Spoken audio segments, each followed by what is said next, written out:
tudo bem? Jóia? E a Luísa? Tá pra nascer. Oh, meu Deus, essa menina não tá afim de nascer? Ela tá esperando chegar o escorpião, porque ela quer ser difícil. Acho que é isso mesmo.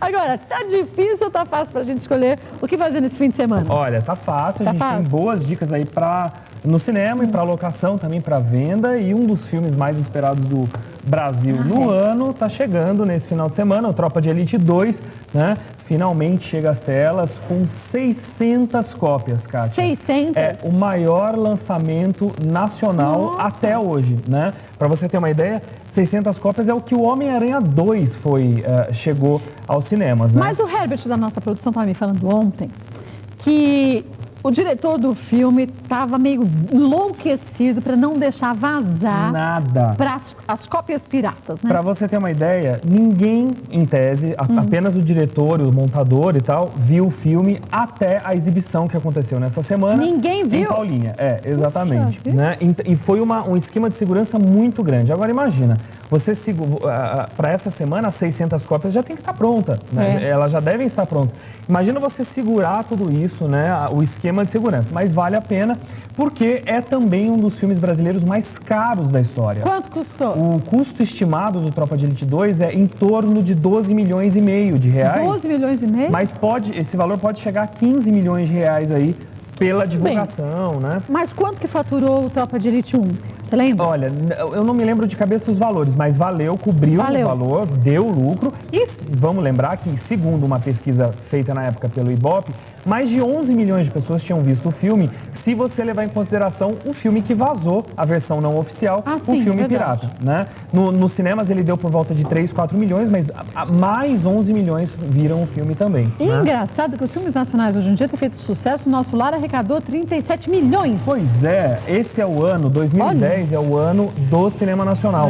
Se Tropa de Elite for muito bem de bilheteria a partir de amanhã, talvez seja o melhor ano de bilheteria nacional há 15 anos. Nossa, né? que muito bom, hein? Há 15 ou mais, até 20 anos, se duvidar. E o que tem de diferente nesse Tropa de Elite 2 do número 1? Olha, primeiro a história, o viés é um pouco diferente. Agora não é a polícia contra o traficante mais. Agora, como diz o próprio slogan do filme, o inimigo é outro, né? Que é a corrupção dentro do sistema policial no Brasil, especialmente no Rio de Janeiro, e também a mistura de corrupção, polícia e política, né? Então, agora o Capitão Nascimento, ele é o chefe, ele é o subsecretário de Segurança Pública do Rio de Janeiro e quando ele entra nesse cargo, ele percebe que ele está num beco sem saída, porque ele não vê como tentar colocar ordem nesse mundo corrupto que é a polícia,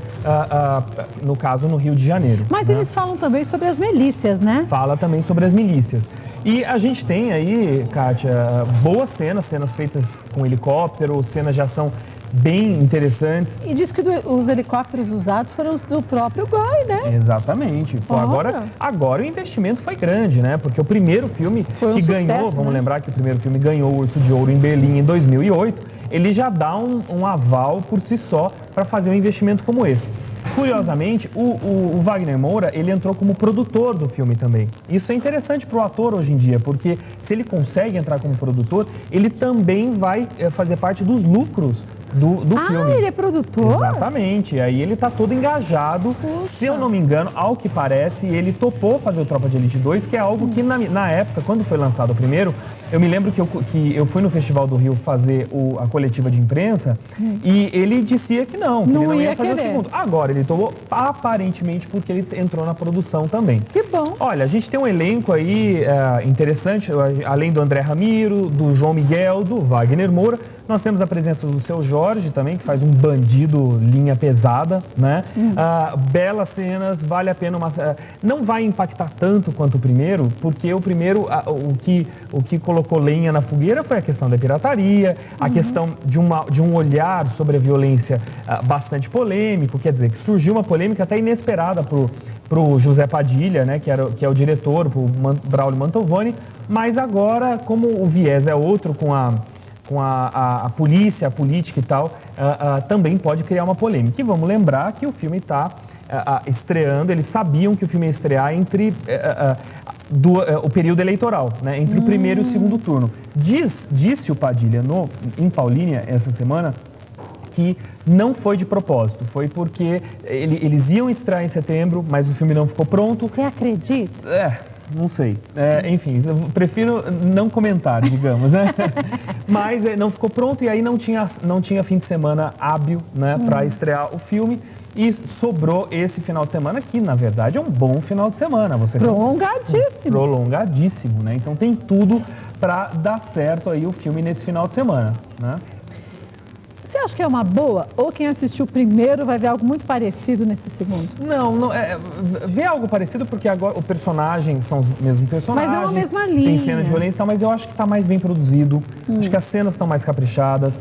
E agora, ao contrário do primeiro filme, é o Capitão Nascimento como foco do início ao fim. Porque vamos lembrar que o primeiro filme, o foco era o Sargento Matias. O roteiro original, o arco dramático estava em cima do Sargento Matias e o Capitão Nascimento aparecia no filme só 50 minutos depois do início do filme. Aí eles se deram conta de que alguma coisa estava errada, porque o Capitão Nascimento é o personagem principal da história e tiveram que mudar tudo com o filme já filmado.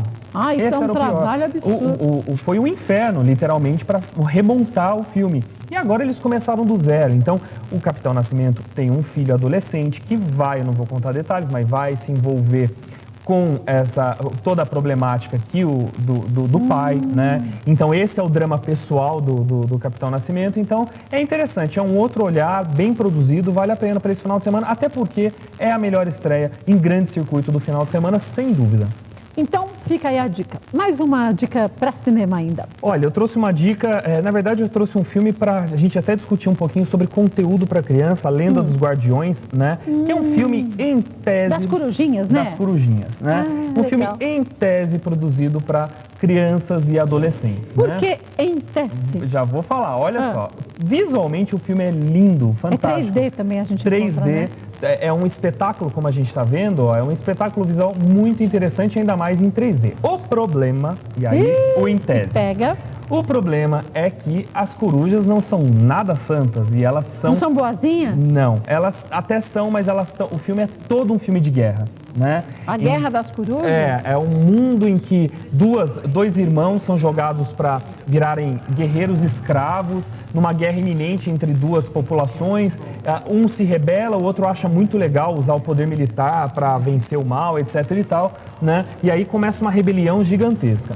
A questão, Kátia, é que o que está gerando uma discussão em cima desse filme é o conteúdo que remete à guerra, remete à batalha, remete à violência numa plasticidade, num formato para criança, se isso não é meio perigoso para o público infantil. Visualmente parece que é uma história inocente, mas assistindo o filme de inocente não tem nada. Não é tão inocente não. Aliás, é interessante falar um pouquinho sobre isso, porque, por exemplo, Crepúsculo, né, a saga da Stephenie Meyer, também não tem nada de inocente. Quem assistiu os filmes é uma apologia à sexualidade infantil e adolescente, né? Os personagens o tempo inteiro seminus, etc e tal. Aliás, a Emma Watson, que é a atriz do Harry Potter, ela deu uma declaração recentemente dizendo que a saga Crepúsculo é muito diferente quando ela foi perguntada sobre as semelhanças, que a saga Crepúsculo é bem diferente do Harry Potter, porque no Crepúsculo se vende sexo, não se vende uma história. E ela tem razão. É verdade. Né? E aqui a questão é outra, porque a gente consegue perceber essa cultura bélica que vem dos Estados Unidos, né? Que é um país que produz guerra o tempo inteiro, que sobrevive financeiramente graças à guerra também. E aí é meio que natural para a população americana ver filmes que têm batalhas, conflitos entre outros povos, até cenas bem violentas. Mas né? eu achei que fosse um filminho tão inocente. Não, de inocente não tem nada. Eu até falei pro meu marido, vamos assistir, deve ser tipo Sessão da Tarde mesmo. Não, Sessão da Tarde às vezes é. Mas... Bom, mas não sanguinolento, eu achei que fosse, né? Sanguinolento não é, mas é muito cultura de guerra, né? Então, por exemplo... O que traz um ar sanguinolento. Exatamente. Tem alguns filmes que não precisam disso. Por exemplo, a gente divulgou aqui, tanto em DVD quanto estreou, o Onde Vivem os Monstros, que é uma história de um menino que entra no mundo imaginário, cheio de monstros e tal, e monstros que entram em conflito. É um filme, tem umas cenas pesadas, porém pesadas interessantes para uma criança ver. que é uma realidade que uma criança vai enfrentar na vida. Agora, aqui não, né? Aqui você tem, é muito conflito, é muita guerra. Tanto que no trailer, eu lembro um trechinho, agora você falando é verdade, que tem uma cena que estão as duas corujinhas filhotes com as corujas maiores. E aí elas estão todas voando e eles não ouvem direito o que a outra coruja diz. E assim, quando vocês se cansarem, vocês estão na metade do caminho. Isso, ai, que bom, nós já estamos na metade do caminho. E vão tudo para um lugar errado, completamente diferente. Exatamente. Porque já é maldadezinha, né? Agora, veja, tudo isso fica bem disfarçado porque o visual, novamente, é fantástico, é muito bem produzido. Como a gente estava falando recentemente com outros filmes em 3D, eles estão chegando a um realismo de coisas que na vida, como essa cena, por exemplo, ó, que tem água, a gente sabe que em termos de... essa cena, por exemplo, que tem pena ou pelo ou água, são coisas muito difíceis de dar realidade no cinema. E agora já se consegue. Porque demora muito tempo. Grama também, terra, areia. Mas você já viu essa câmera que lançaram nos Estados Unidos agora, que já grava em 3D? Exatamente. Mas será que fica legal? Já viu, Tim? Ela grava em 3D. Eu falei, gente, como pode? Os avanços tecnológicos são fantásticos e são bonitos, né? Vale a pena. Agora, tem que prestar atenção no conteúdo também. Sim, claro. Então... Podiam fazer uma dublagem mais leve para esse filme. Exatamente, né? Ai, amiguinho, vamos voar. Olha que lindo o sol. Vai ficar melhor. Pois é, aí a criançada podia ver. Enquanto eles não fazem, é melhor não. Pelo menos para as crianças, né? Exatamente. E em DVD, o que você acha que tem de legal? Olha, em DVD a gente tem um grande filme, esse sim, sobre guerra, mas é para adulto, criança não é para ver mesmo, para venda, que é o Zona Verde, do Paul Greengrass, que trabalhou com Matt Damon durante muitos anos, né? É um filme que lembra muito a trilogia Bourne. Zona Verde, a história, ela foi baseada numa história real da guerra do Iraque, quando vazou uma informação de que o governo Bush teria usado um pretexto para declarar guerra ao Iraque em 2003. Quer dizer, eles já queriam invadir mesmo, já queriam, depois do ataque terrorista, usaram como pretexto e a história gira toda em torno disso. Você não acha que foi verdade? Eu acho. Eu acho.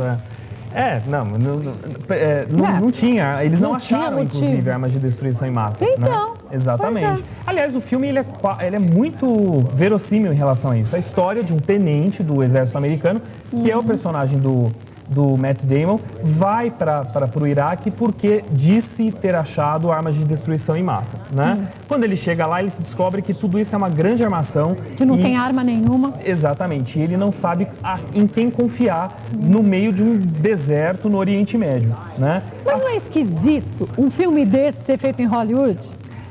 Não tanto, sabia? Por quê? Porque tem alguns diretores que eles são abertamente... democratas, ou seja, eles não são a favor dos republicanos. E o Bush, além de republicano, ele era muito odiado nos Estados Unidos. Mas isso pode gerar uma vontade de uma encrenca, de uma nova guerra muito grande, né? Não, e não só isso. É importante dizer para o público que está ouvindo que filmes de guerra são os filmes mais caros que podem ser feitos no mundo, né? É mais caro que animação, é mais caro que tudo. O custo é muito alto, Por quê? Porque você tem que ter um figurino super verossimilhante, então você não pode usar o mesmo figurino do Guerra do Vietnã num filme de Segunda Guerra Mundial. É toda hora de muda, né? Você tem locações que devem ser muito verossimilhantes. Carros, mil que explodem. Tirando helicópteros, aviões, carros, etc e tal. Então, como um filme de guerra é caro, em geral eles precisam de ajuda do governo para locações, etc e tal, e tanques, tudo que não está usando no momento, né?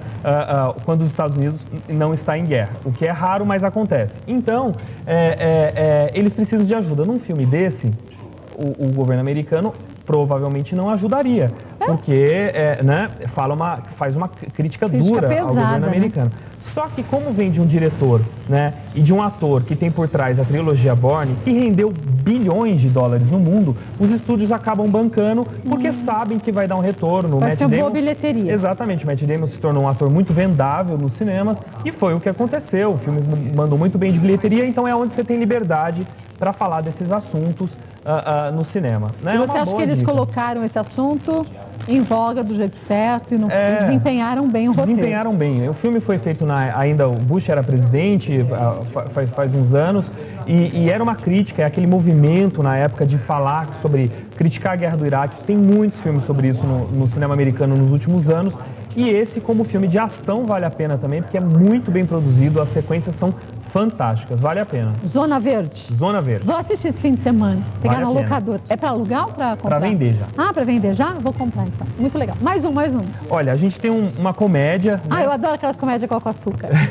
Essa é bem Sessão da Tarde mesmo. O Primeiro Mentiroso, pra venda também. Na TV a cabo, é muito legal. É engraçado, né? E é a história de um mundo em que todo mundo só fala a verdade. Não existe a mentira, olha que mentira. Não existe a mentira, olha que mundo lindo, né? Falso. Como que seria o horário político eleitoral, né? Nossa. Se isso existisse, se esse mundo existisse. Podia ter esse mundo só nos próximos 25 dias. 25 dias, já pensou? Tudo de bom, né? Como pensou? não?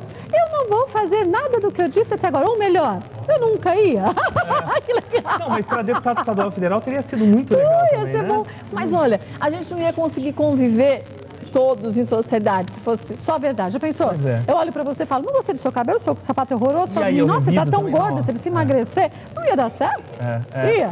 Pois é, mas essa é a história do filme, né? Um mundo em que só se fala a verdade até que aparece o primeiro, mentiroso. Alguém inventa a mentira, né? Que é ele. Que é o personagem principal, que na verdade esse ator, né, que é o Ricky Gervais, é o astro principal da série The Office na Grã-Bretanha, no Reino Unido, né? Nos Estados Unidos é feito pelo Steve Carell, mas lá, que é a série original, é com ele, que é uma das séries mais bem-sucedidas de todos os tempos. E ele é muito bom. Ele é fantástico. Aliás, dizem que a série The Office é melhor a britânica do que a americana, né? Eu gosto das duas. E aí ele começa a mentir, cria até uma religião atrás disso, né? E ele acaba inclusive se envolvendo com uma personagem que é da Jennifer Garner, né? E tem uma história de amor aí por trás. Mas é um absurdo o que ela fala pra ele. O quê? Que cena? Tem uma cena que ela fala pra ele assim: ela tá gostando, ele quer casar com ela, mas ela quer casar com o outro. Ela simplesmente diz pra ele: geneticamente, eu não quero ter um filho como você. Careca, gordo e narigudo. Eu prefiro fulano, que tem um porte atlético, um corpo sensual. Você, fisicamente, geneticamente, não me interessa. Eu falei, gente, que absurdo. Imagina se todo mundo falasse o que pensa.